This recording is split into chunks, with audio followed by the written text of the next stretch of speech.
رمضان المبارک کا چاند دیکھنا یہ ضروری ہے؟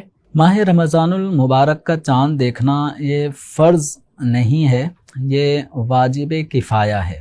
واجب کفایہ کا مطلب یہ ہوتا ہے کہ ہر عاقل بالغ مسلمان پر ماہ رمضان المبارک کا چاند دیکھنا اس طور پر واجب ہے کہ سب دیکھیں، لیکن اگر کسی ایک نے بھی نہیں دیکھا تو سب گناہ گار ہوں گے، اور اگر کسی ایک نے بھی دیکھ لیا اور اس کے ذریعے سے رؤیت ہلال ہو گئی اور ماہ رمضان المبارک کے چاند دکھنے کا فیصلہ ہو گیا، تو اب پھر بقیہ ساری قوم پر، مسلمانوں پر اس رؤیت ہلال ضروری نہیں ہے۔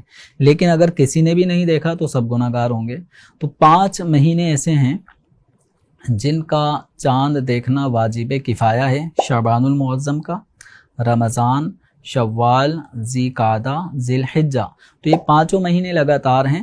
شعبان المعظم کے چاند کا دیکھنا اس لیے واجب کفایہ ہے کیونکہ اگر ماہ رمضان المبارک کا چاند کسی بھی وجہ سے دکھائی نہ دے 29 شعبان ہونے پر، تو ہمیں حکم ہے کہ اب شعبان کو 30 دن کے روزے کی تکمیل کرنی ہے۔ 30 دن پورے شعبان کے مہینے کہلائیں گے۔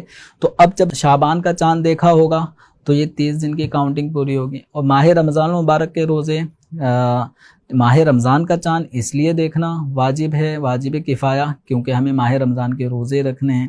اور شوال کا چاند اس وجہ سے دیکھنا کیونکہ اب ہمیں عید الفطر منانی ہے۔ اور اسی طرح آگے ذی قعدہ، اس کا بھی معاملہ ایسا ہے کہ اس کا بھی چاند دیکھنا اس لیے واجب ہے کیونکہ آگے حج کا اگلا مہینہ حج کا ہوگا، تو وہاں پر بھی یہ معاملہ آ سکتا ہے کہ 29 ذی قعدہ ہونے کے بعد چاند دکھا یا نہیں دکھا۔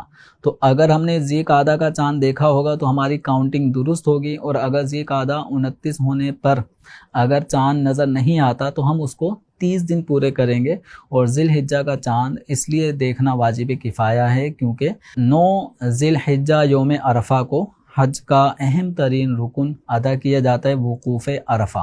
تو اس حوالے سے یہ 5 مہینے ایسے ہیں کہ جن کے چاند کو دیکھنا واجب کفایہ ہے، یعنی ایک نے بھی دیکھ لیا تو سب کی طرف سے کفایت کر جائے گا، سب بری ذمہ ہو گئے۔ اور اگر کسی ایک نے بھی نہ دیکھا تو پھر یہ سب کے سب عاقل بالغ مکلف اشخاص گناہ گار ہوں گے۔ تو عمومی اعتبار سے ماہ رمضان المبارک اور ماہ شوال، ان کے چاند تو عمومی طور پہ مسلمان دیکھتے ہیں، یعنی اس پہ تو جستجو بھی ہوتی ہے، لیکن اس کے علاوہ دیگر مہینوں میں کچھ کوتاہی والی صورت زیادہ پائی جاتی ہے۔ اللہ تعالی ہم سب کو شریعت مطہرہ کے تمام احکامات پر عمل کرنے کی توفیق عطا فرمائے۔